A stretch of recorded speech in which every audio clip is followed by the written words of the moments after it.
What's up, everybody? Welcome into rookie minicamp edition of Shout, a Buffalo Bills football podcast. He's Ryan Talbot. I'm Matt Parrino. Just got home from out at One Bills Drive where I watched Bills practice for the first time in several months. Ton of rookies, a lot of undrafted free agents, some tryout players. We're going to get into all of our thoughts on all of the performances that matter. We heard from Keon Coleman after practice, Frank Gore Jr., Cole Bishop, a couple other players as well. There was one UDFA star of the day that I want to talk about, and one that could figure into things once we get to training camp. It's going to be interesting to watch. How are you, Ryan Talbot? Hey, I am doing great. Excited that we have some football to talk about. I know it's just rookie mini camp, but it's better than nothing. That's for sure. It sure is. And, there was an energy out at the facility today. I mean, there always is when you get to break camp and you get to bring some of these rookies out, seeing guys like Matthew Smiley, Joe Brady, Bobby Babich, kind of running these guys through drills. I mean, there's definitely that tryout vibe at the facility, right? Like these guys are, I think there was one line out there at one point. I guess I can't say that. We're not allowed to say what we overhear out at practice. So I want to make sure that, and that's another thing to kind of let everybody know. I'm going to bring you as much as I can from these practices, but there are reporting guidelines. There's some things that we can't say, but I'll just say that I just felt like, you feel the pressure for a lot of these like tryout guys. Jacob Eason ends up being the quarterback for the Bills for most of the day. There was a secondary quarterback as well. We're probably not even going to bring up his name because he wasn't very good. But we'll focus in on Jacob Eason here. But this is a 4th round draft pick out of Washington a couple years ago for the Colts. And it's amazing how in this league things change so quickly. He's going around camp to camp trying to find a job anywhere. But there was a couple of guys there, tryout guys, a couple UB guys as well. Yeah, a ton of interesting names. Another one that you mentioned to the insiders, Trill Williams, former Syracuse kid who's been in the league for a little while, played at Miami, suffered a pretty serious injury. And I don't know if Kansas City's already had the rookie minicamp, but I know he was also going to spend some time with Kansas City as well, trying to get back into the league. So let's start with Keon Coleman and all things Coleman, because that's what, all eyes are on him. Listen, there's no pads. So everything here, you want to take it with a grain of salt. These guys are just getting out there, going through the motions. They're trying to learn a lot about the playbook.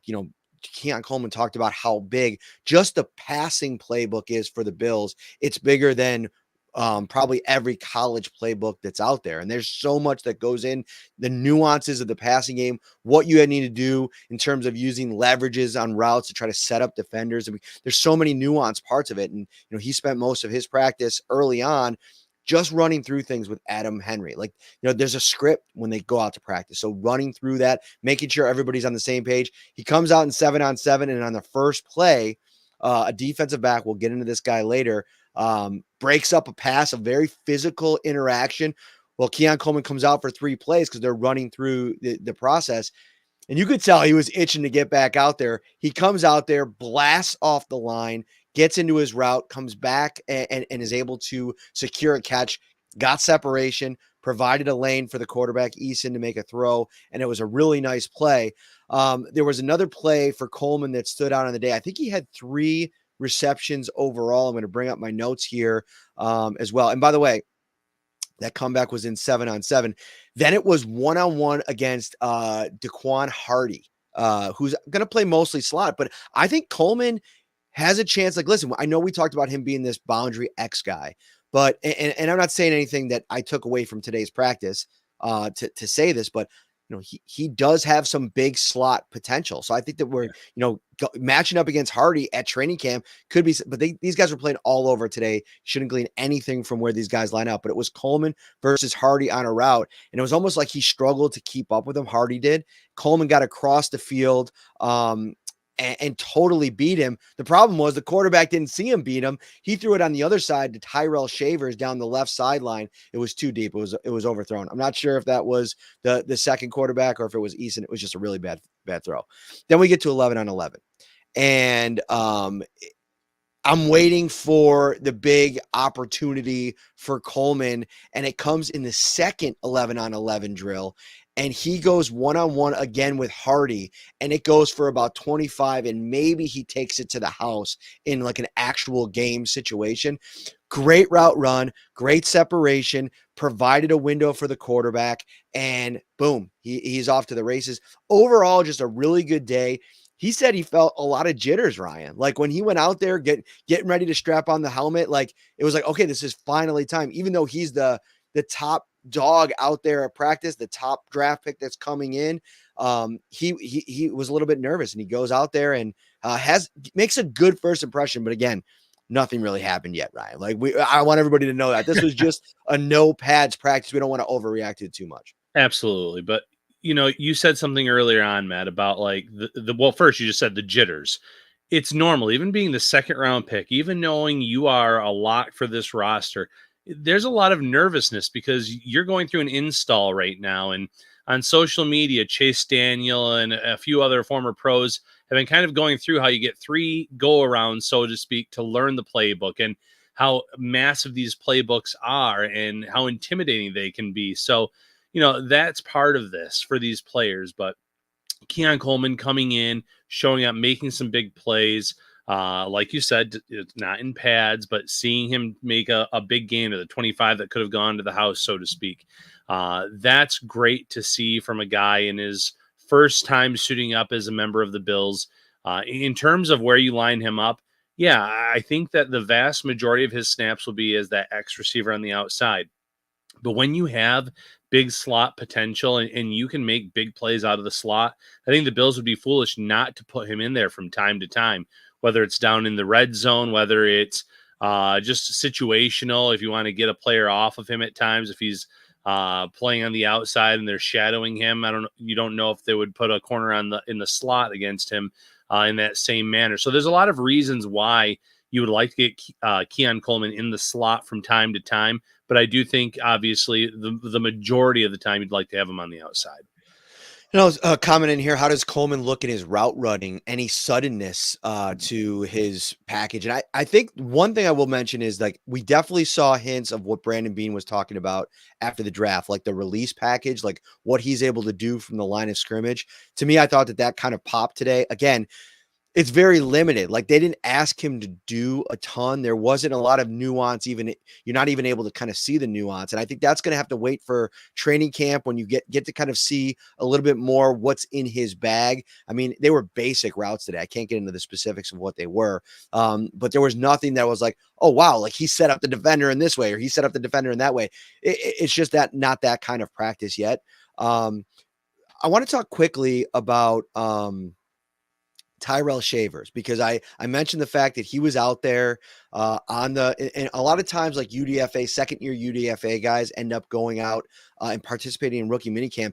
The reason a lot of teams do that and the reason Shavers was there was to kind of show these guys the ropes. I mean, Shavers went through an entire season with the Bills last year on their practice squad, knows what it's like to compete against starters, knows what it's like to, set up for a practice week. So they put that guy in a leadership type of role with a lot of these younger players, and he gets a chance to go out there and kind of prove it a little bit. And I caught up with Shavers after practice for a few minutes, and I was like, man, what was this offseason like for you? And he was like, I stayed in Buffalo. Like I didn't leave. Like I came to the facility. I got my work in.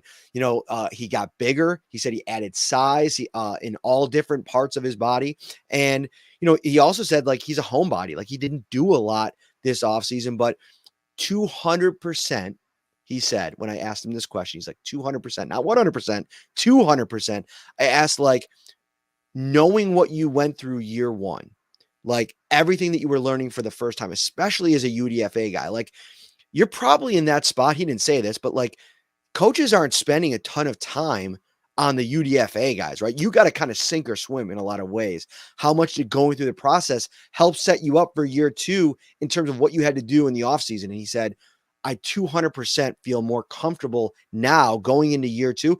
And this is a big year. I mean, Tyrell Shavers is a guy that is getting a ton of run at this point of the offseason because Brandon Beane obviously mentioned his name during the draft process. He's a huge guy, Ryan. Like seeing him out on the practice field, even with a guy like Keon Coleman, who I asked Coleman, in his press conference, like, what's it like having Tyrell Shavers out there? He's like, he is super quick. That was his first thing. And then the second thing was, it was great to just chop it up with him. He's looking forward to kind of building a relationship with him and probably trying to pick his brain over the next couple of weeks. And listen, this is a huge offseason for Tyrell Shavers based on the state of this wide receiver room.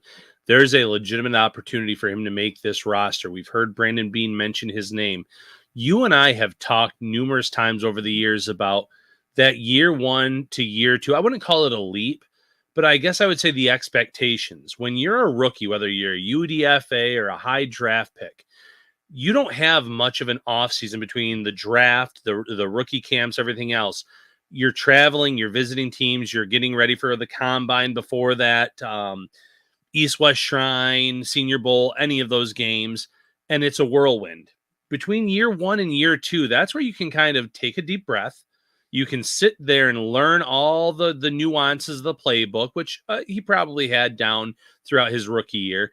And then you can work on yourself in terms of the strength training and the agility and what you want to get better at. And I think that's huge for Shavers that he didn't leave Buffalo. And there's no doubt in my mind, Matt, that this is something that Sean McDermott has noticed, that this is something that Henry has noticed, the wide receivers coach, that Brandon Beane has probably noticed. When guys aren't leaving Buffalo, when they're those fringe roster players, when you're playing for something entering year 2, every little bit matters and helps. And this is going to help him and benefit him in a lot of ways in terms of the strength training, getting bigger, knowing the playbook. He's going to look like a completely different player than what you and I saw at St. John Fisher 1 year ago. And there's no doubt in my mind about that. So we can't tweet things at practice until the end of practice. Like, we can't report on those things. But if you become a Shout Insider and join the text line, you're getting all the latest from all of these practices that are not open to the public first. You're getting all of my observations. I just figured this out, Ryan. I could send GIFs. I could turn videos into GIFs. So I sent a bunch of clips out in the Insider text line. This is the best time to join. Get a sense of what it's going to be like. Set the stage for training camp when it's going to get taken to a whole nother level. 716-528-6727. Text that number. You'll get a text back. Then you'll get information about how to sign up. It's a 2-week free trial, $3.99 a month after that. Or go to joinsubtext.com/shoutbuffalobills. Put in your information. You'll get walk through the process there, and then just check it out. And it's a great way to stay even more connected to the team. You get access to Ryan and myself. We're always in there answering questions, talking back and forth with the insiders. It's great. And the Insider text line is brought to you by Carrie C. Byer, attorney with the law offices of Francis M. Litro, located at 237 Main Street in Buffalo, New York. If you or someone you know is seriously injured, give them a call, 716-852-1234, or check out litrolaw.com. There's another question in here from Cash Money over on YouTube here. And if you're watching on YouTube, like and subscribe, please. We're on the way to 11K over on YouTube. What about the other UDFA wide receiver from last year, Brian Thompson? You know, something funny about Thompson, Ryan? I know the Bills didn't pursue Troy Franklin, and I know a lot of people wanted the Bills to do so. Thompson, the way that he glides out there, he's really slender, he's really long. In a lot of ways, reminds me of Troy Franklin. He had a couple of nice plays today, catch or two, nothing that I have to write about in my observation piece later tonight or tomorrow morning. But it was definitely something where you noticed, all right, Brian Thompson is out there, similar to Tyrell Shavers. Yeah, and again, this is a good thing for these young players. Gives them a chance to see some of their competition in terms of the UDFAs, perhaps in terms of some minicamp. It gives them a chance to show the development that they've had from year 1 to year 2.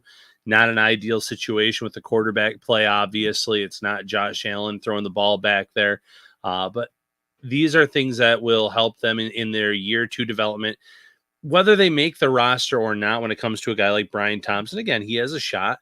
This could at least lock down another practice squad role for him, where maybe an injury opens up an opportunity for him. So having these guys come in year 2, show the young players the ropes, help them out, answer any questions.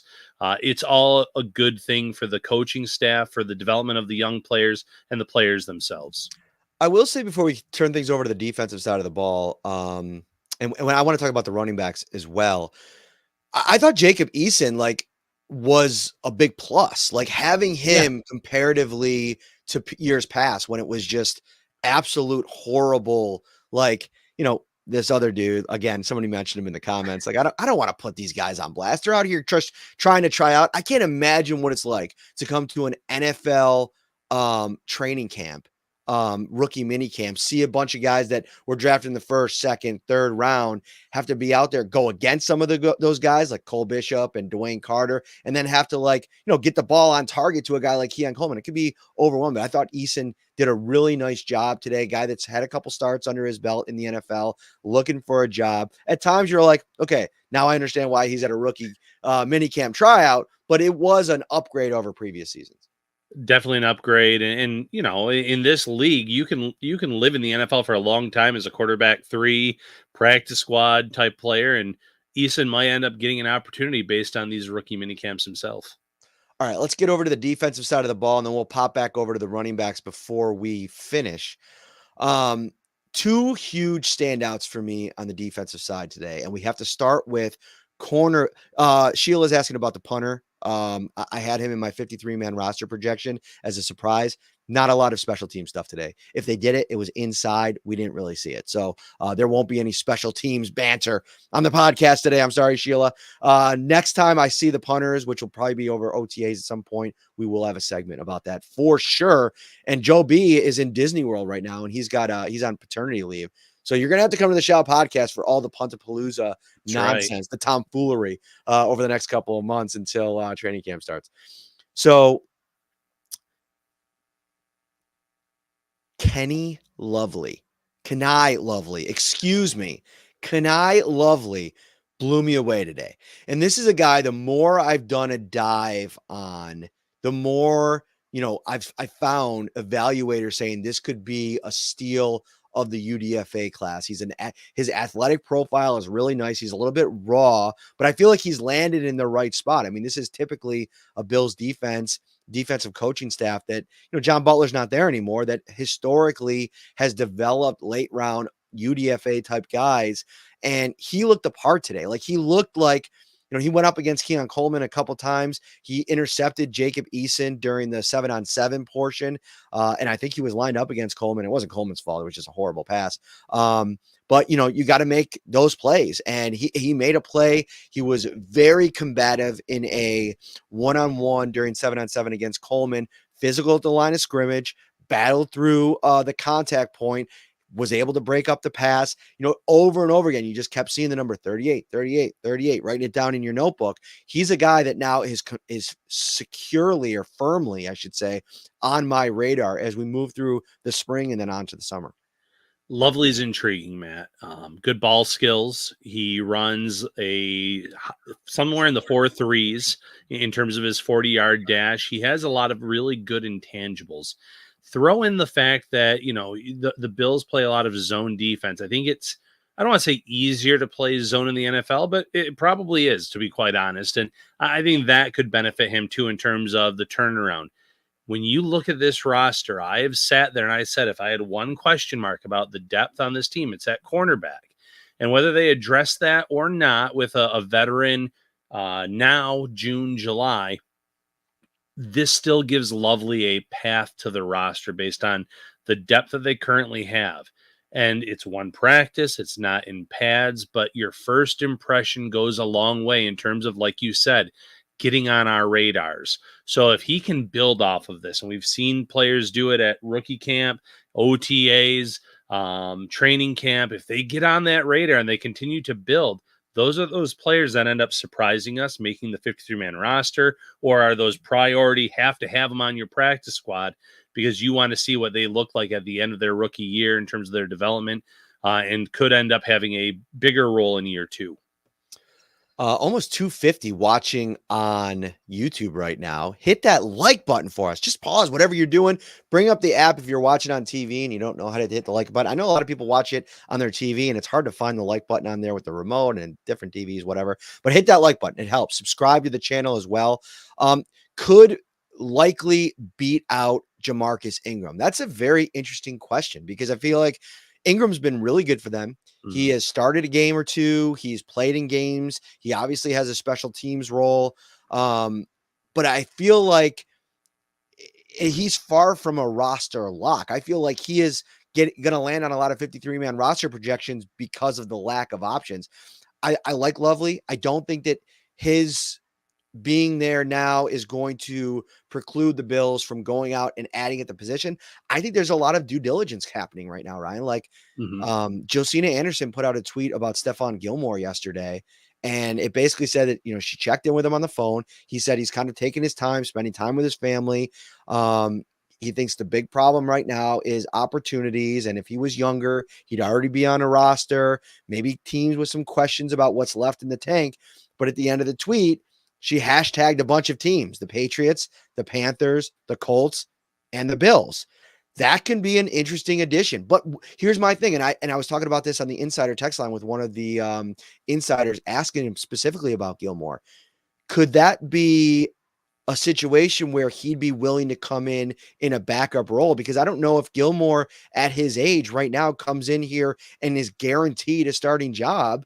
So is he up for that? Like, how do you view the pursuit potentially or fit of Gilmore in this secondary room? And do they need to make that big of a splash? Or maybe a guy like Steven Nelson or somebody even a little bit lower on the free agent in the free agent pool might be more ideal. So, I think a lot of those teams or all those teams were his former squads, but they could also be teams that he ends up wanting to play for again, depending on the situation. I guess I would look at it from Stephon Gilmore's side of it, Matt, in terms of, would Buffalo be a destination for him? Would he be willing to be a backup? I think if I'm Stephon Gilmore, one, if I can avoid training camp, by all means, I'm okay with that. Like you said, he's an older veteran, right? Two, there's going to be an injury. Unfortunately, it's a part of the game. There's going to be some injury at the cornerback position at training camp during the preseason. And that's when, if I'm his reps, I'm calling that team saying, hey, Gilmore might be a little bit older, but he was still playing at a pretty high level the past few seasons. You can do a lot worse than a Stephon Gilmore. And that's when he's probably going to sign. That's when he's probably going to get a decent deal for being signed that late in the process. But if I'm Gilmore, he's playing this perfectly. He wasn't, a top target for teams in free agency. So now the ball's in his court in terms of, I'm going to wait this thing out, because in the history of the NFL, there's always one or two significant injuries at multiple positions throughout the summer months. And there's going to be a team that's going to come calling for him and want that skill set on their team. Back to Lovely for a quick second. 4.37 40-yard dash, 39-inch vertical. In his scouting report, people talk about his ability to play against the ball. The reason he's undrafted, he'd probably sit there 4.37. Why did he go undrafted? I mean, there is a raw nature to him from a technique perspective, but I think him landing in Buffalo makes it almost like perfect fit, like from a raw perspective, with potential to develop. And so to me, he is dead on now my radar, like I mentioned earlier, for like, if I were to do my 53-man roster projection after kind of seeing him out on the practice field, not just like the plays, like, of course, the interception's great, the pass breakup, fine. But it's like, sometimes you got to see a player in their uniform move around on the field, run a little bit, just to get a sense of who they are. We watch so many hours of practice every year. I've watched Jamarcus Ingram for 2 years out of practice, so I have an idea of what he is. I think that there's competition now here with Lovely on the roster. And technique is something that can be taught. So you have the attributes in terms of the speed, in terms of the ball skills, maybe not the greatest size, but decent size. So you can work with that. And you mentioned it earlier, Matt. This coaching staff, this regime has done a fantastic job developing late round picks, UDFAs at the cornerback position. And obviously some former coaches deserve a lot of credit for that, but it'll be up to this regime to also see what they can get out of a guy like Lovely, and it was a great start for him. Real quick in the comments, Free, I wasn't talking about the Bills. I'm just saying in general, there's injuries at training camps throughout the league. Wasn't trying to speak anything into existence for the Bills or any negative energy. It's just kind of we've been covering the league for almost a decade now, and unfortunately, it's a part of the game. Matthew Camp over on YouTube. Oh, hell yeah. Catch and Shout live in Arizona, Bay Bay. I appreciate the energy on a Friday afternoon, late Friday afternoon, about to push things over into the evening. All right, let's get into one more defensive standout. And listen, I'd love to talk about Cole Bishop. The pads aren't on. I'm not going to sit here and talk too much about the defensive line trench battles. But what I will talk about was Javon Solomon, who took it up to level 10 in terms of intensity off the edge. There was one rep. Let me see if I have it written down here in my cams. He went up against, where is it? Tylen Grable, who was out playing one of the tackle spots. And Solomon got into his stance and erupted off of the line. It's one of the most violent, explosive departures from a three-point stance that I can remember seeing in this setting. Like no pads, like the dude was just on Grable, like immediately. He was throwing in spin moves. He looks very advanced for a guy, a 5th-round pick coming out of Troy. It seems, and I know he had a lot of production there. He left there with whatever it was. Was it a 19-sack season or however many 16-sack season? 16-sack season. Yeah. He looks ready. If you're going to training camp, get Javon Solomon's number on your bingo card and circle it for every time that he's in the backfield and puts up pressure on, because I felt like on this one play in particular, I don't know if it was an intercept. It might have been an interception. He was the one that delivered the pressure right in Jacob Eason's face. I liked his game a lot. And he was one of those players too, where it's like, why did he go as late as he did? And I get it. It's Troy, but Troy's had some really good players come throughout the years. DeMarcus Ware, Hall of Famer, Osi Umenyiora, a very productive all-pro, Pro Bowl type player in his NFL career. Solomon doesn't fit the prototypical size way that the Bills generally look for, but I love that pick on day 3 of the draft because he does have an advanced arsenal. It's not just speed around the edge. He's pretty violent with his hands, based on some of the scouting reports that I read. Has some power to his game, so I am intrigued to watch him. He's probably one of those, I would say, 5 new faces between free agents, between rookies, that I'm looking forward to watching the most at training camp this summer, because I do think the upside is there. And I'm not saying he's coming into this league and he's going to, record 8-9 sacks as a rookie, but I think that with the right development, he could end up being a very solid player year 2, year 3 for this team. Thank you so much for watching here. Just responding to a couple comments in the YouTube chat. A little shout out to Gregory Schlininger. Did I do it right, you think? Schillinger. All right, we'll go with that. Solomon will be one to watch from now until the end of the preseason. No reason he can't be a guy who makes the starting lineup. Hey from PDX Portland, I believe that is, Oregon. Very cool. I'm so excited for the Seattle game this year, Ryan. I got that one in the docket. So Gregory, if I'm not mistaken, is an insider. If not, I apologize. Maybe I have a similar name in the insider text line. Look forward to on the road catching up. Whatever the Bills backers bar with any insider that wants to meet up. That's another perk. You have access to us. So reach out on the road trips during training camp. Reach out and we'll see if we can't connect. I went out to Wingnuts. We weren't having a show one weekend, and one of our insiders, Mike Taylor, was in town with his whole family. So I went up there and just had dinner with them. I mean, that's kind of the cool community that we've built over on the insider text line. All right, let's move over to the offensive side of things. Running back, Ray Davis. Fine. Very nice. First day out there. I thought he looked explosive.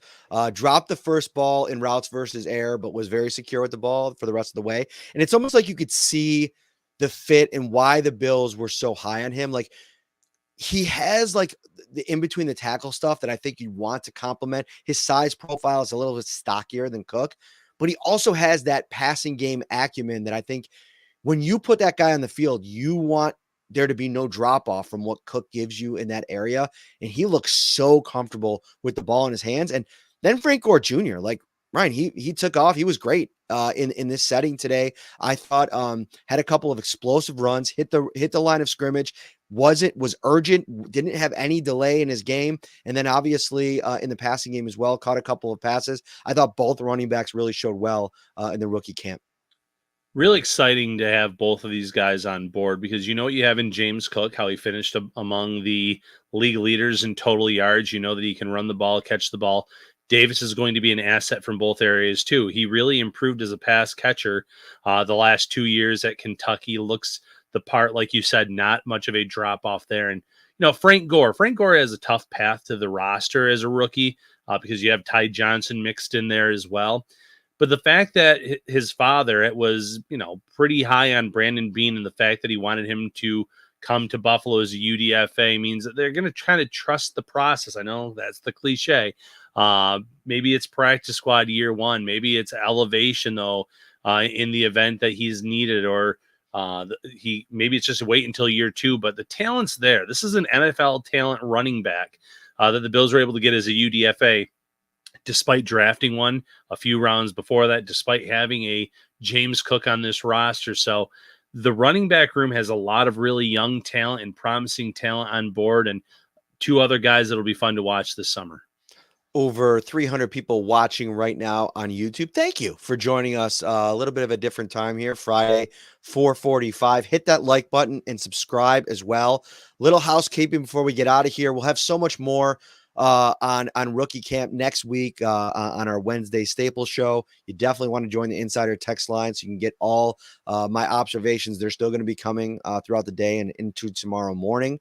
I'll have a column up at the website probably tomorrow morning, more likely. I got a lot of stuff on the docket here later tonight. Wanted to do the podcast first.